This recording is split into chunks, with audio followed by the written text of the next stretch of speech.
श्रद्धा Volker, याद तो होगा आपको, 2022 4 साल पहले की बात है जब देश और दुनिया में जिस तरीके से श्रद्धा का कत्ल हुआ। उसके बाद अगले 3 महीने तक फ्रिज में किश्तों से निकाल कर उसकी लाश के टुकड़ों को महरौली के जंगलों में फेंका गया। हर एक सन्य था। श्रद्धा की माँ की मौत हो चुकी है, श्रद्धा की दादी की मौत हो चुकी है, श्रद्धा के पिता की मौत हो चुकी है। अब श्रद्धा की फैमिली में सिर्फ और सिर्फ उसका एक भाई है, छोटा भाई श्रीजय विकास वॉलकर। बहुत ज़्यादा उम्र नहीं है, छोटा सा लड़का है। मेरी कल बात हुई श्रीजय विकास से, और साथ में श्रद्धा का जो केस देख रही हैं सीमा कुशवाहा जी, जो निर्भया केस में भी थी, इन दोनों से उस बातचीत का कुछ हिस्सा आपको सुनाऊंगा। उससे पहले कहानी सुनाता हूं।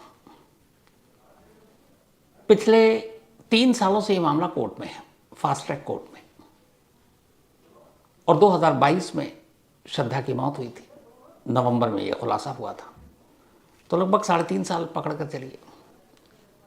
पिछले 3.5 सालों से श्रद्धा प्लास्टिक के छोटे छोटे डब्बों में, इन्वेलप में कैद है। 13 हड्डियां, जौ से लेकर अलग अलग जिस्म की, और उसके बाल सर के।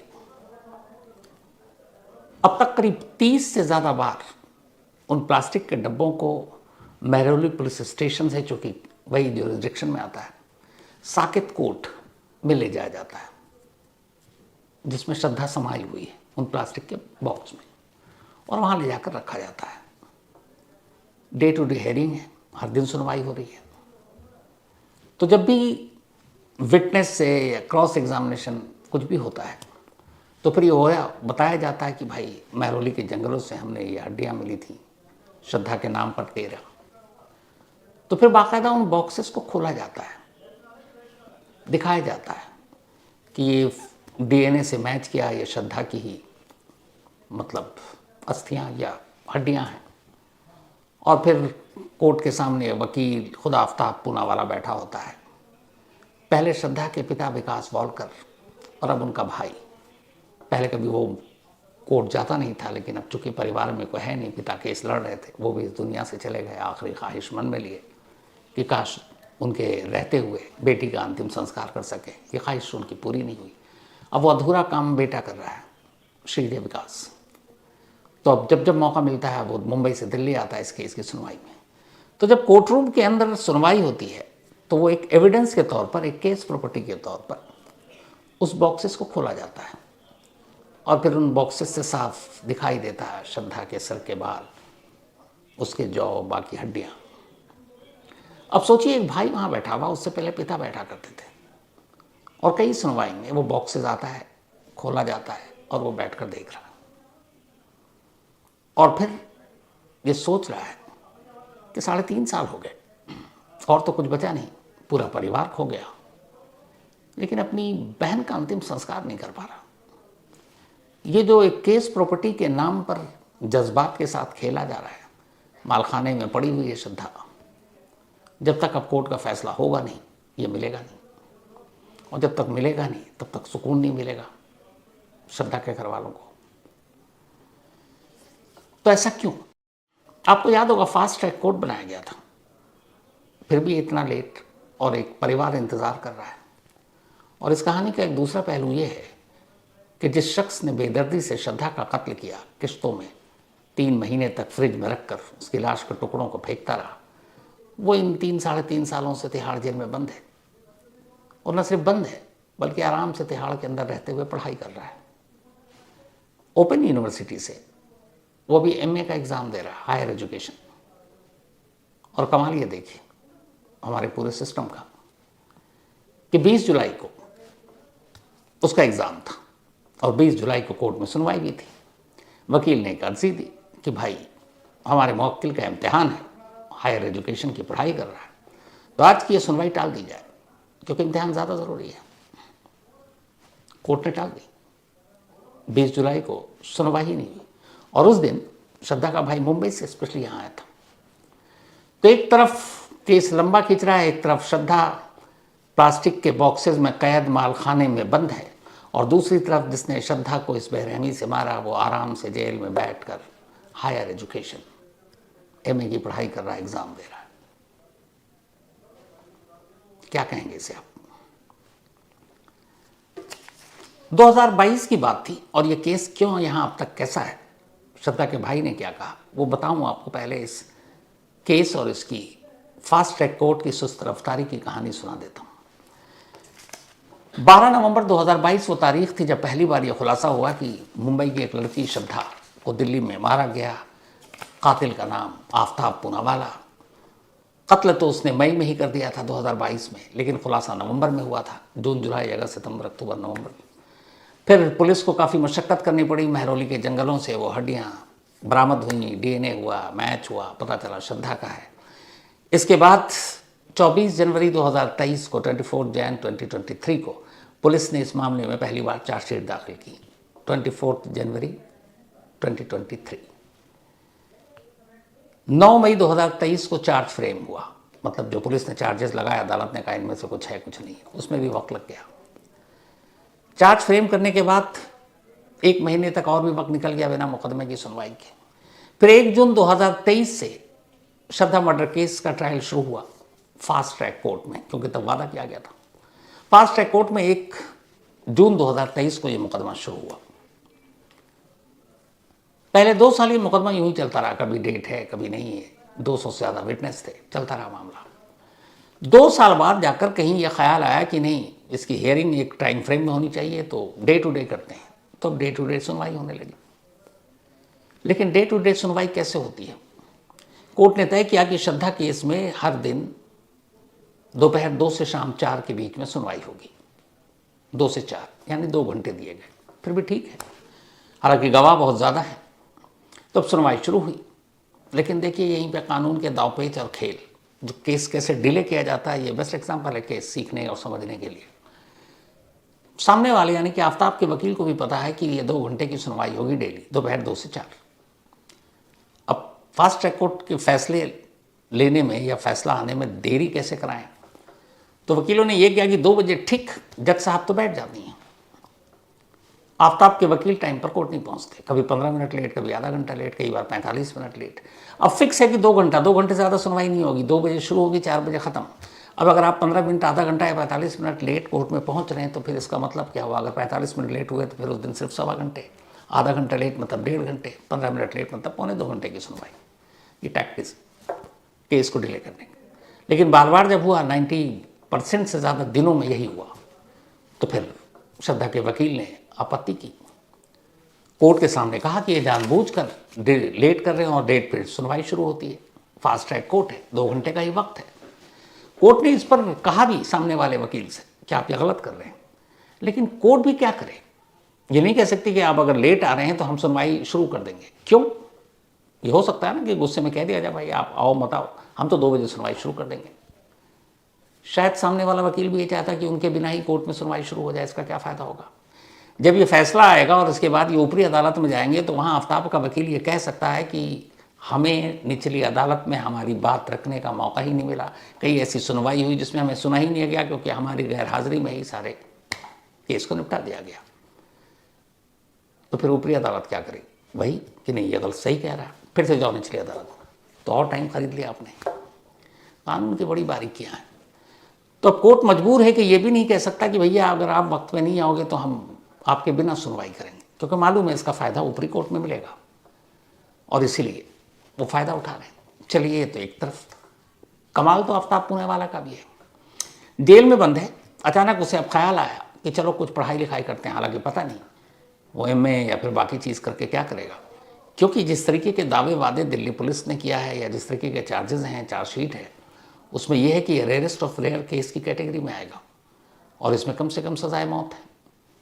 तो एक आदमी जिसे फांसी होने वाली है या फांसी दी जा सकती है, फिर वो ये डिग्रियाँ लेके क्या करेगा?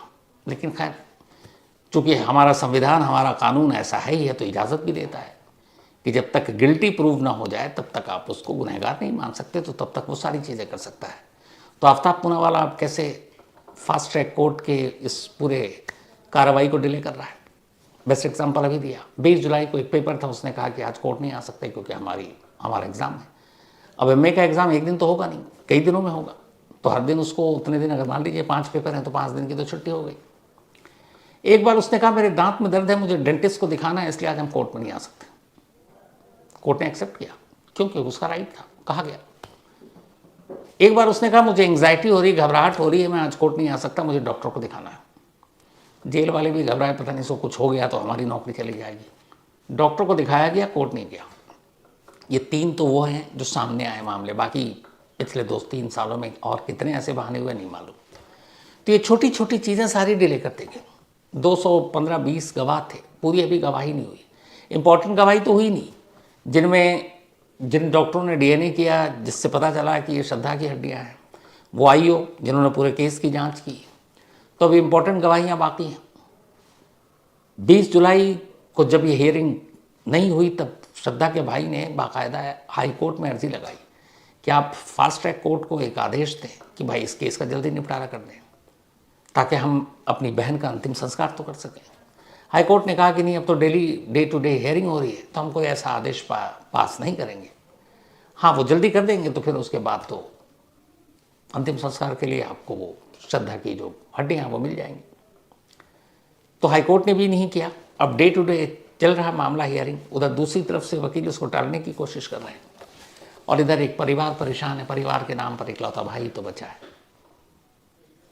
कि कब वो अपनी बहन का अंतिम संस्कार करेगा। और उसने जो मैंने बातचीत की तो उसने ये भी कहा कि हमारे यहाँ ये कहते हैं, हमारे रीति रिवाज के हिसाब से, कि अंतिम संस्कार में अगर डिले करते हैं तो वो अच्छा नहीं होता है, वो बुरा माना जाता है। और उन लोगों के दिमाग में ये भी है कि शायद श्रद्धा का अंतिम संस्कार वक्त पे नहीं हो पा रहा है, और इसीलिए परिवार पर इतनी मुसीबत टूटी कि माँ की मौत हो गई, पापा की मौत हो गई, दादी की मौत हो गई, जो उन्होंने कहा। लेकिन सवाल यह है कि जब तक फैसला नहीं होगा तब तक वो पुलिस दे नहीं सकती, कोर्ट ऑर्डर नहीं दे सकती, क्योंकि इस कोर्ट पे भी अर्जी लगाई गई थी कि भैया डीएनए हो गया, मेडिकल प्रूफ सारे डॉक्यूमेंट्स हो गए, तो अब दे दो, क्यों मालखाने में रखे हुए हो। लेकिन नहीं दे सकते। उसकी वजह यह है कि जब जब कोई विटनेस आता है और उसके सामने बताया जाता है कुछ भी, कहता है ये रहे बॉक्सेस, ये रही उसकी हड्डियाँ, फिर उसको खोल कर दिखाया जाता है। और अभी तो यहाँ है, जब इस कोर्ट का फैसला आएगा उसके बाद जब और कुछ बहस होगी फैसले से पहले, तब तक उसको रखना पड़ेगा, क्योंकि ये केस प्रॉपर्टी है। कभी भी कोई भी डिफेंस वाला ये आवाज़ उठा सकता है कि नहीं साहब ये तो गलत है, गलत उन्होंने दिखा रखा है जो केस प्रॉपर्टी, तो क्या करेंगे आप। तो इसलिए उसको आपको लाकर दिखाना पड़ेगा फिर से, और यही वजह है कि वो परिवार को सौंप नहीं पा रहे, और यही वजह है कि श्रद्धा अब भी मालखाने में बंद है।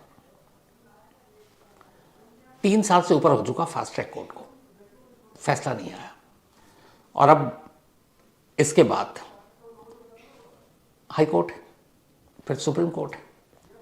हालांकि जो सीमा कुशवाहा जी, उन्होंने ये कहा है कि उन्हें उम्मीद है कि 2026 खत्म होने से पहले पहले श्रद्धा केस का फैसला आ जाएगा और आफ्ताब पूनावाला को फांसी की सज़ा मिल जाएगी। उम्मीद करता हूँ ऐसा ही हो, 2026 से पहले ये फैसला आ जाए। लेकिन फास्ट ट्रैक कोर्ट की जो दौड़ है वो तो यहीं ख़त्म हो जाएगी, इसके बाद फिर हाई कोर्ट, फिर सुप्रीम कोर्ट, वहाँ कितना वक्त लगेगा मालूम नहीं। लेकिन जिस तरीके से श्रद्धा के भाई ने सारी बातें रखी, मैंने उससे ये भी पूछा कि जब आप कोर्ट जाते हो तो सामने आफ्ताब भी होता होगा, आमना सामना होता होगा, कभी कोई बात की। उसने कहा कि जब श्रद्धा जिंदा थी, एक बार परिवार में कुछ था तो आफ्ताब साथ आया था, तब उससे उस वक्त बात हुई थी। लेकिन यहाँ कोर्ट में आमना सामना होता है पर कभी बात नहीं हुई। मैंने पूछा कि कभी तुमने पास जाकर उससे पूछने की कोशिश की कि तुम्हारी बहन के साथ ऐसा उसने क्यों किया। तो श्रीजय वॉलकर का कहना था कि नहीं, उसे देखकर मुझे हमेशा सिर्फ गुस्सा आता है। उसने ये भी कहा कि मैं चाहता हूँ कि जिस तरह की मौत श्रद्धा को उसने दी है, उसी तरीके की मौत उसके हिस्से में आए।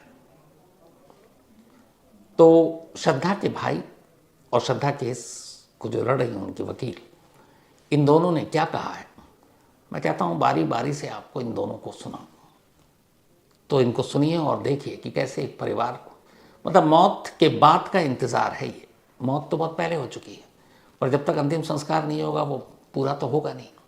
और इस परिवार पर जो पहाड़ टूटा है, पिता, दादी, माँ, सबकी मौत, और उसके पीछे ये खौफ कि ये सब इसलिए हो रहा है क्योंकि श्रद्धा का अंतिम संस्कार नहीं हो पा रहा है। क्या कीजिएगा? खैर, मैं चाहता हूं आप श्रद्धा के भाई और श्रद्धा केस की जो वकील हैं, इन दोनों को सुनिए।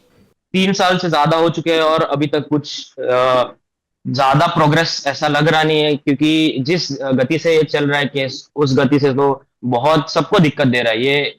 मेरी फैमिली को तो बहुत दिक्कत दिया है। और फिर देखा जाए तो और कितने साल कोई रुक सकता है? एक सिर्फ लास्ट राइट्स के लिए हम लोग को रुकना पड़ रहा है। जैसे कि मेरे सिस्टर के रिमेन्स जो है वो नहीं मिल पा रहे, just because of the case proceeding. और हम लोग पूरी तरह ट्राई कर रहे हैं कि ये केस जल्द से जल्द हो सके। इनिशियल स्टेजेस में पापा ये सब चीजें हैंडल कर रहे थे, होल एंड सोल। वो अकेले पूरा केस हैंडल कर रहे थे।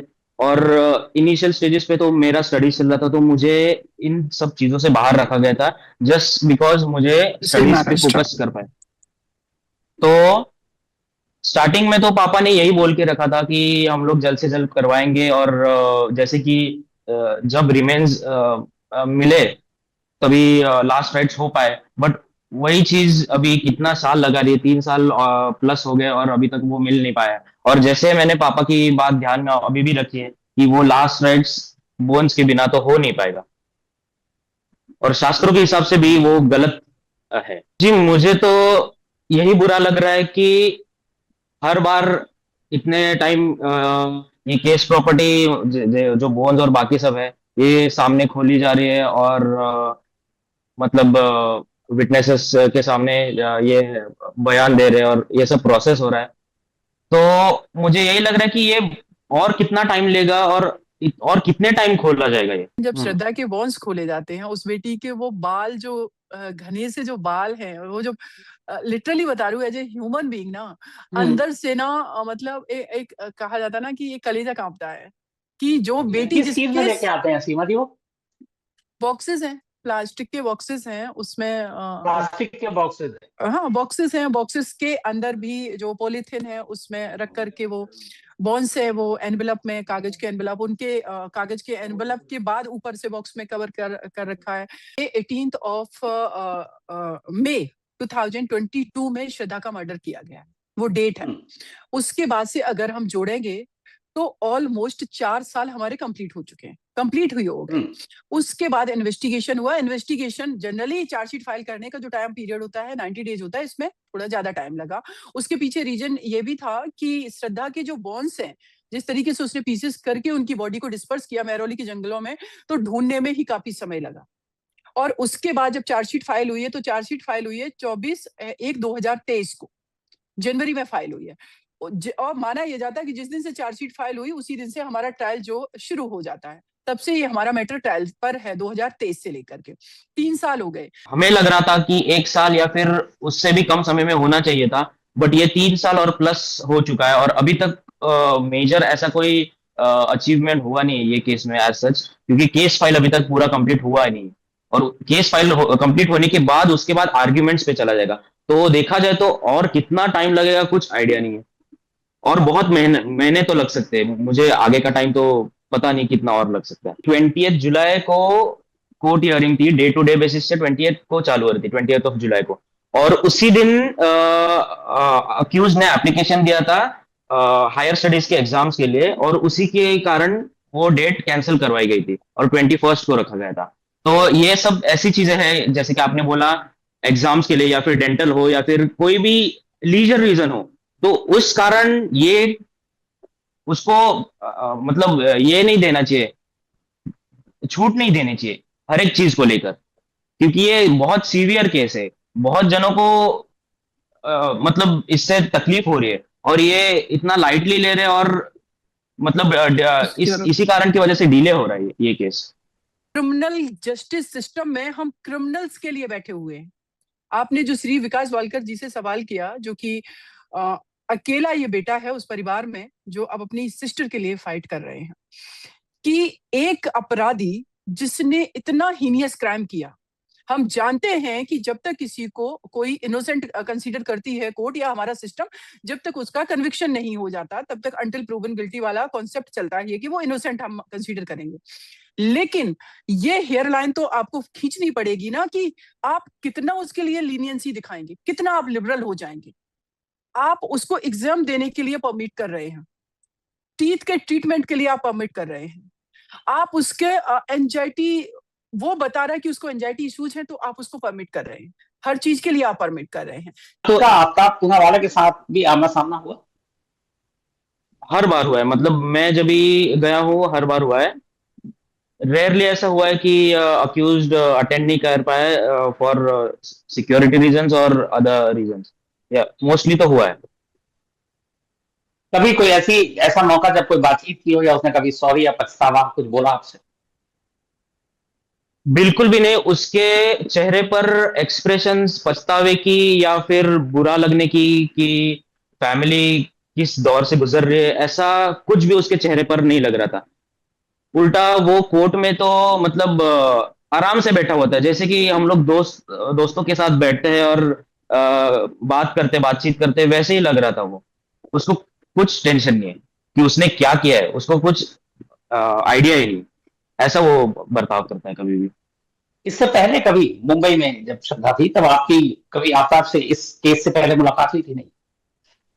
जी, केस से पहले हुई थी। जब भी मेरे मॉम का देहांत हुआ था, तभी तभी दीदी आई थी और उसके साथ अक्यूज भी, वो आफ्ताब भी आया था, और तभी मुलाकात हुई थी और तभी बातचीत हुई थी।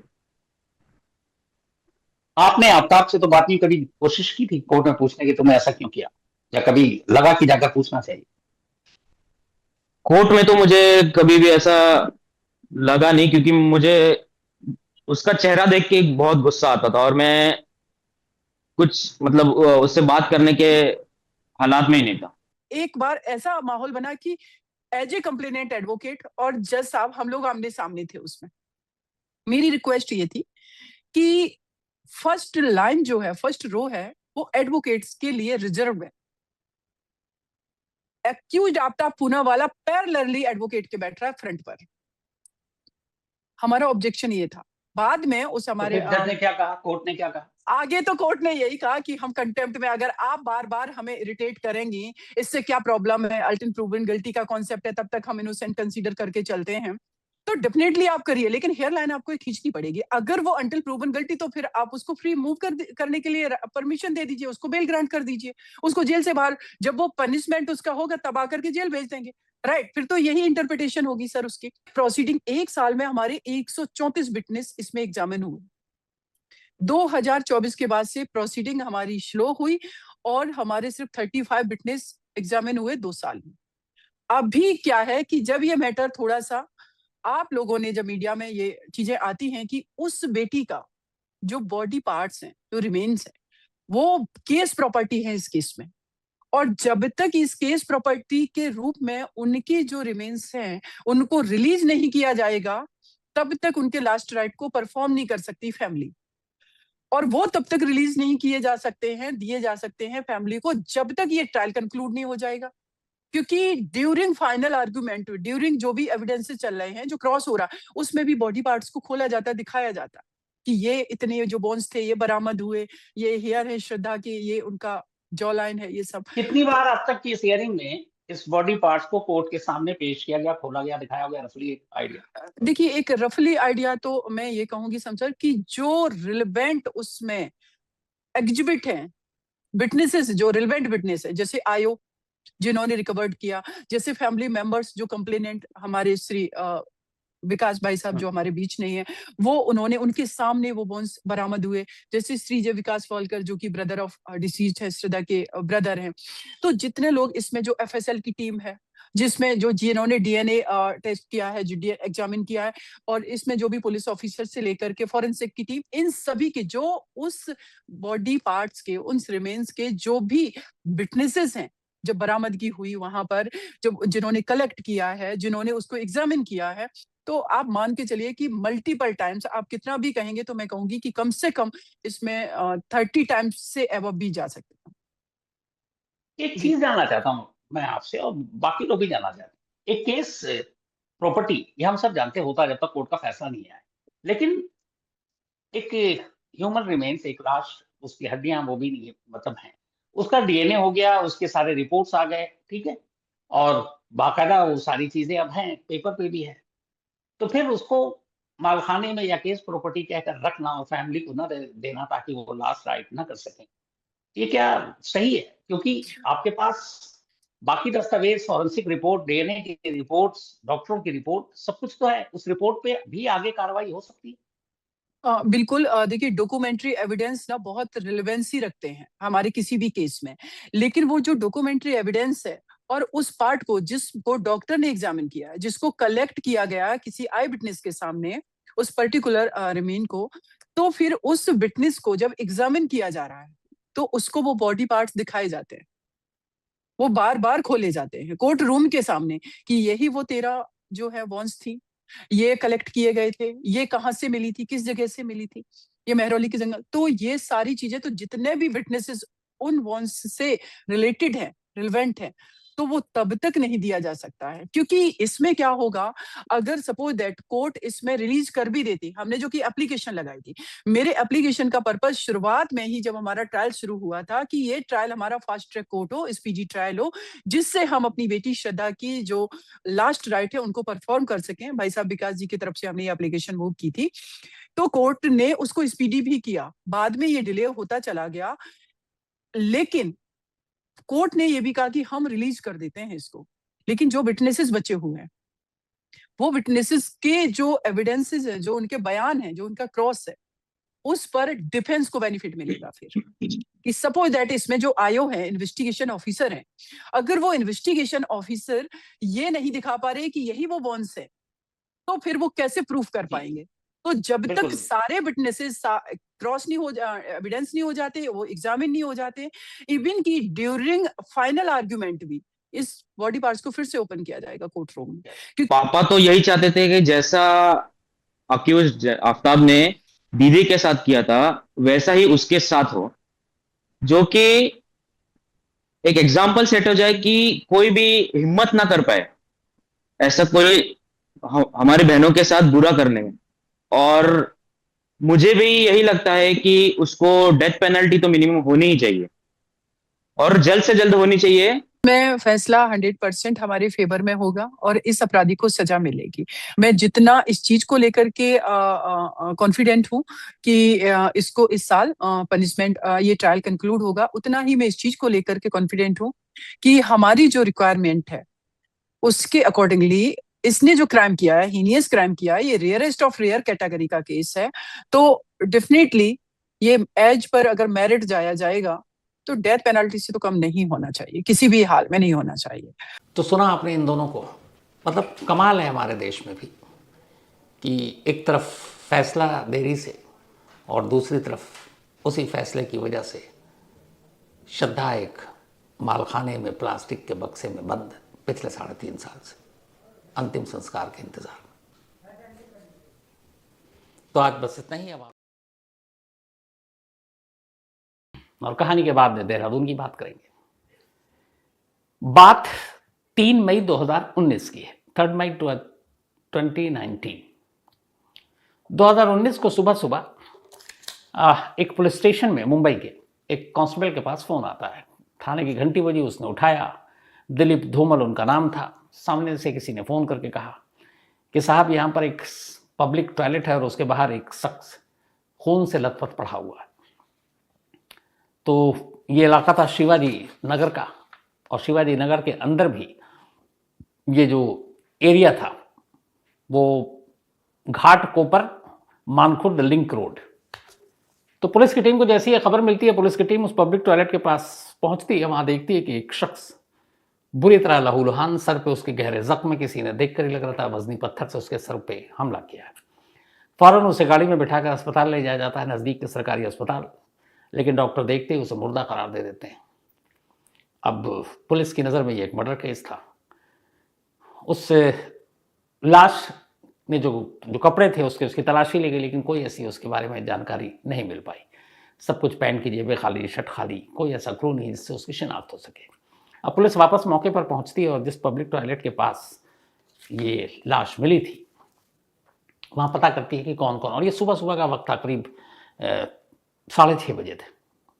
तो पुलिस आसपास में पता करती है तो पता चलता है कि इस पब्लिक टॉयलेट के करीब ही एक पार्किंग का एरिया है और उस पार्किंग एरिया में एक मुलाजिम है जो काम करता है, नाइट ड्यूटी उसकी थी।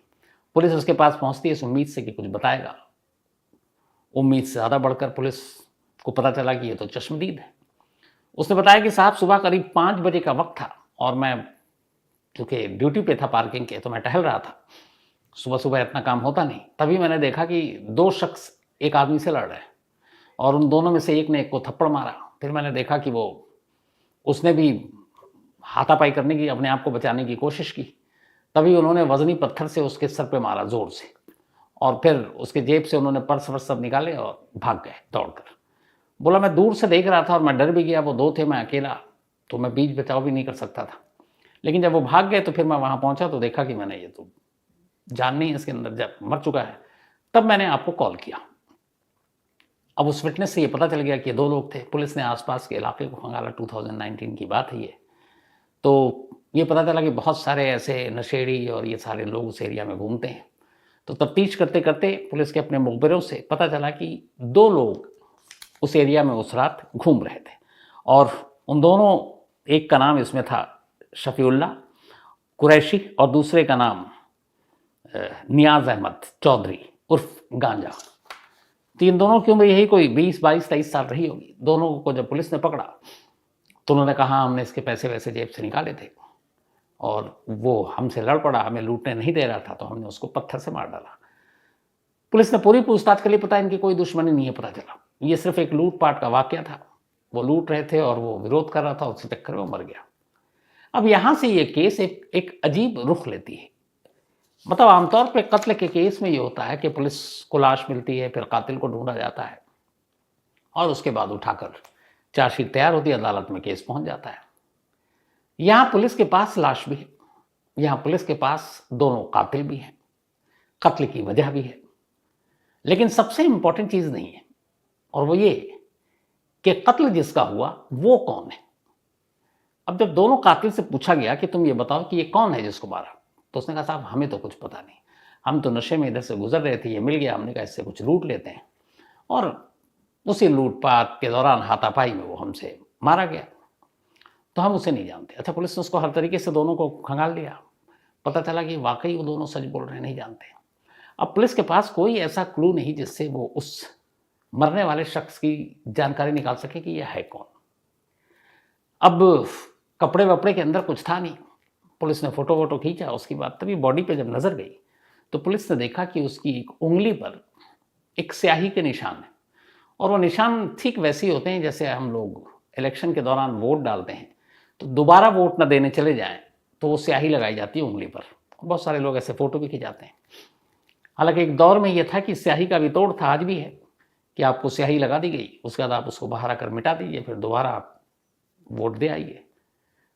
हालांकि थोड़ा सा मुश्किल है शहरों में अब आधार वाधार के, लेकिन अभी भी जुगाड़ हो जाता है। तो खैर वो स्याही के निशान थे और पुलिस को ये लगा कि शख्स वोट दिया अभी। अच्छा, ये बात 3 मई की है और इससे ठीक कुछ दिन पहले अप्रैल में चुनाव था और पूरे देश में इलेक्शन था और वो इलेक्शन था 2020 बल्कि 2019 का लोकसभा का चुनाव, क्योंकि 14 का हुआ, फिर 19 का हुआ, अब अगले साल 24 का होना है। तो 2019 में लोकसभा का चुनाव हो रहा था, तो पूरे देश के साथ साथ मुंबई में भी ये चुनाव हुआ। अब पुलिस को ये अंदाजा हो गया कि ये बंदा यहाँ पर था, इसका मतलब है आसपास का कहीं का होगा और यहीं कहीं इसने वोट भी दिया होगा। खैर पुलिस ने उसकी तस्वीर, उसके लिए पोस्टर बनाए और पूरे इलाके में, ये शिवाजी नगर के आसपास का जितना इलाका है या फिर घाटकोपर का एरिया हुआ या फिर माखुर्द लिंक रोड का एरिया हुआ, वहाँ सारी तस्वीरें चिपका दी। लोकल जो मराठी न्यूज़ चैनल और लोकल चैनल थे उसमें भी उसकी ये फ़ोटो वोटो सब डाल दी। लेकिन कई दिन बीत गए, पुलिस को कोई कामयाबी नहीं मिली, कोई भी आगे नहीं आया जो इस शख्स को पहचानता हो। अब पुलिस को लगा कि क्या करें, कैसे इसको ढूंढें। अच्छा, उंगली पे निशान पे वो तो था आपका वोटर मार्क, यानी कि उसने वोट डाला, लेकिन ये भी पता नहीं था कि उसने वोट डाला कहाँ। मुंबई में डाला, मुंबई के बाहर डाला, महाराष्ट्र में डाला, महाराष्ट्र के बाहर कहीं डाला। इस वोटर मार्क के अलावा उस शख्स के बॉडी पे दो और चीजें थी।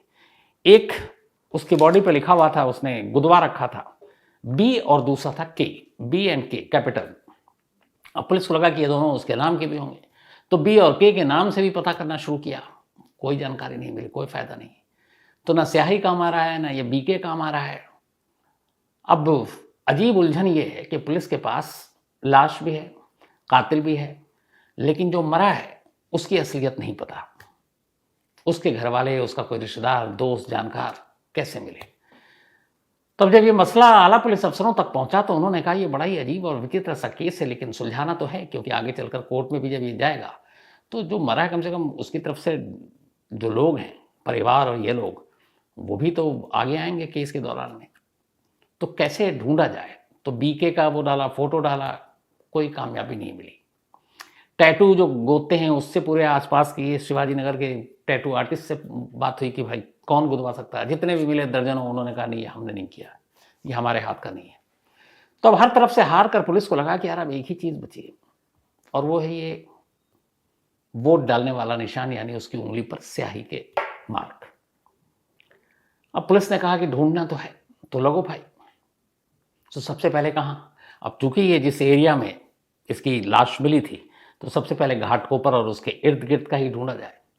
तो पुलिस ने कहा चलो अलग अलग टीमें बनाई गई और कहा गया कि इस पूरे घाटकोपर या फिर शिवाजी नगर और मानकुर लिंक रोड, यहाँ पे जितने भी वोटर थे जिन्होंने वोट डाले, उनकी लिस्ट निकालो। अब लिस्ट निकाली गई, लाखों में वोटर भी तो अच्छे खासे होते हैं। तो उसमें से बहुत सारे ऐसे थे, क्योंकि एक तो ये पता चला था कि ये मुस्लिम नहीं है बॉडी से, तो बहुत सारे जो मुस्लिम नाम थे वोटर लिस्ट में, वो हटा दिए गए। अब नॉन मुस्लिम बचे, उनमें से अब चेक करना शुरू किया तो 3 लाख तक आते आते रुके। फिर 3 लाख के बाद अब ये है कि इसमें से कौन हो सकता है। तो पुलिस ने ये तुक्का लगाया कि बी और के है, तो इसका या तो नाम बी के से होगा कोई शुरुआत का, या फिर के बी से होगा। उल्टा भी करके देखा, उन्होंने कहा वोटर लिस्ट भी निकालो, बी और के या के और बी के नाम से कितने लोग हैं। तो जब लिस्ट निकाली गई तो अब बहुत सारे ऐसे नाम आ रहे हैं, लेकिन वहाँ पुलिस घर तक जाए तो पता चले नहीं कि हमारा तो ये जो भी है तो घर पर है। तो बहुत सारी ऐसी जगहों पे भी लोग पूछा कि आप क्यों पूछ रहे हो, अब कैसे बताया जाए कि भाई हम एक मुर्दे को का घर ढूंढ रहे हैं। घर वाले भी भड़क जाएंगे कि हमारा बच्चा जिंदा है, तुम उसको मुर्दा करार दे रहे हो। तो करते करते फिर 3 लाख के बाद पुलिस ने और शॉर्टलिस्ट किया, और उस और शॉर्टलिस्ट करने के बाद अब पुलिस 100 लोगों तक पहुंचती है, सबको छांटते हुए कि ये कौन कौन कौन हो सकता है, बी और के। तो उन्होंने पूरा बी और के दोनों के नाम से इन्होंने कर रखा था। तो 100 लोगों पर जब पुलिस की टीम आई तो उन 100 लोगों के अब एक एक के घर जाना शुरू किया, जिनके नाम बी और के या के और बी से था। तो एक तो बी और डब्ल्यू बानखेड़े, कई लोग बी से बानखेड़े लिखते हैं वहाँ पे, तो एक यहाँ पे पुलिस के सामने ये भी उलझन थी। और के से पुलिस ने बहुत सारे नाम बताए, तो लेकिन उसमें एक किरण भी नाम रखा।